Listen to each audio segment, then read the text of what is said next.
विषय है आज की संगोष्ठी का, आज के सम्मेलन का मुख्य विषय है धर्म संस्कृति का आधार, या यूं कहें कि धर्म अध्यात्म सनातन संस्कृति का आधार। तो अध्यात्म के विषय में आप सबको बता ही दिया गया है, आत्मनि अधि अध्यात्मम, अपने आप को जानना ही अध्यात्म कहलाता है। अपने आप को पहचानना, अंतर्मुखी होना, अपने स्वरूप को जानना, अपने निज स्वरूप से परिचित होना,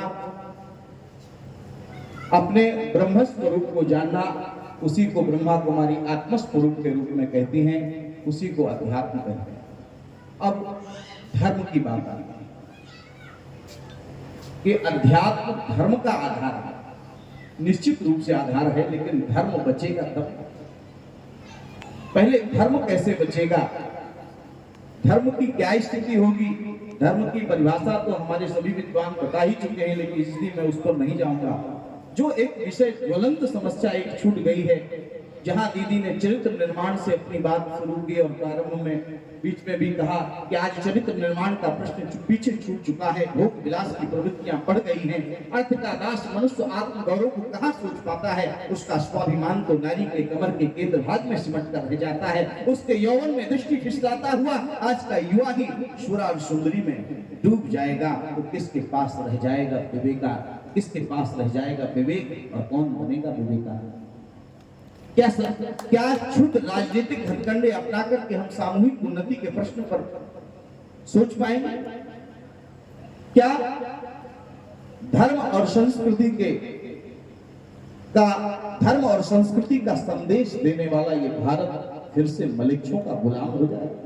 नहीं, रोकना होगा इस अग्नि को प्रज्वलित होने से, वरना समूचे राष्ट्र का अस्तित्व, समूचे धर्म का अस्तित्व सदा सदा के लिए खतरे में पड़ जाएगा। हम मत संप्रदायों का प्रचार करते रह जाएंगे, हम मत संप्रदायों में बट करके अपने अपने को श्रेष्ठ बताने में उलझे रहेंगे, और विधर्मी एक दिन आएंगे और आपके देश में बांग्लादेश जैसा तांडव मचाएंगे, तालिबान जैसी जो है हुकूमत कायम करेंगे और आपको कलमा पढ़ने के लिए मजबूर हो जाएंगे। इसलिए धर्म को अगर बचाना है तो चादर और फादर वालों से सावधान, फादर और चादर दोनों से सावधान रहना पड़ेगा, ठीक है। और मैं तो एक ही बात कहता हूं, सनातन की संस्कृति तभी बचेगी, संस्कृति के संरक्षण के लिए हिंदुओं ओम शांति तो करना ही पड़ेगा, लेकिन ओम शांति से पहले क्रांति भी करनी पड़ेगी। क्रांति के बाद ही ओम शांति का शंखनाद संपूर्ण विश्व में गुंजायमान हो सकेगा, अन्यथा कहां गूंजेगी आपकी बुंगली, कहां जाएंगे दादा लेखराज के विचार।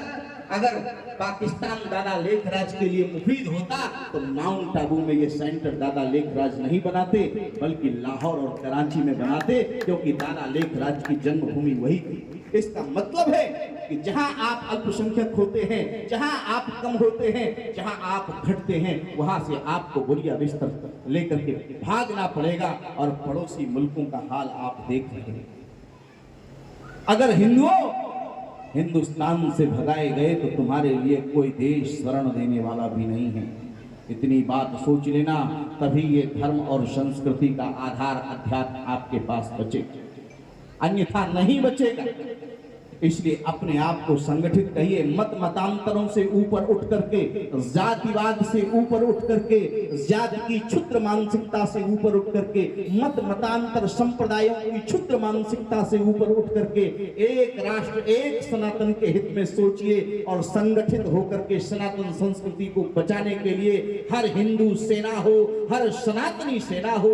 हमारे ये मंदिर अध्यात्म की प्रेरणा के केंद्र होना चाहिए, हमारे ये मंदिर सनातन के बचाने के प्रेरणा के केंद्र होना चाहिए। हमारी ये मंदिर केवल जो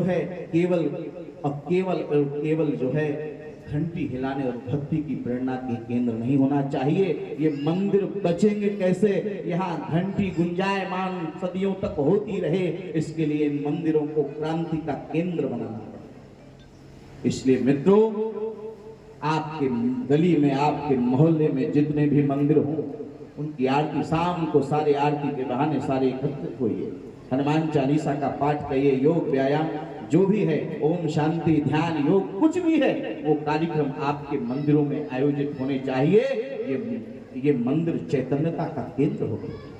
हम यहाँ आए तो दाऊ जी महाराज और महारानी रेवती का सुंदर प्राचीन विग्रह देखा, तो निश्चित रूप से जहाँ चैतन्यता होती है, चैतन्यता जहाँ पर होती है, वहाँ का वाइब्रेशन, वहाँ का आभा मंडल, वहाँ के कण कण में चैतन्यता महसूस होती है।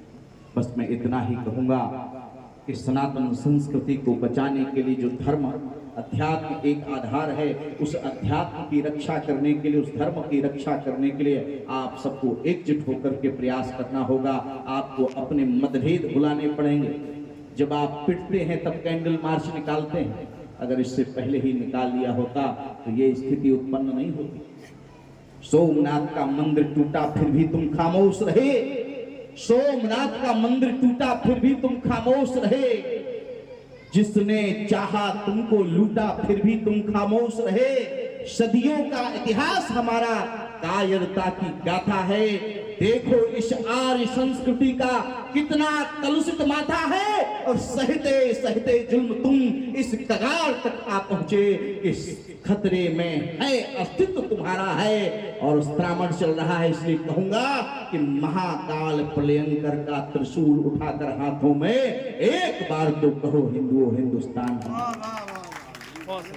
बस इतना ही आपसे मांगता हूं और इतना ही आपसे आग्रह करता हूं। बहुत कुछ ना कहते हुए ब्रह्मा कुमारी ईश्वरीय विश्वविद्यालय के संयोजन में और आदरणीय अतुल जी के अथक प्रयास से आदरणीय श्री बेनीवाल जी को, सुरेश चंद्र बेनीवाल जी को श्रद्धा सुमन अर्पित करता हुआ आंधी अरे तो उन्होंने आंधी धर्म सम्मेलन के माध्यम से जो है धर्म की जागृति के लिए, समाज और राष्ट्र को चैतन्य करने के लिए जो आंधीवाल जी लाए थे, आंधीवाल के रूप में जो अतुल जी हैं इस दायित्व का निर्वहन कर रहे हैं, उनको बहुत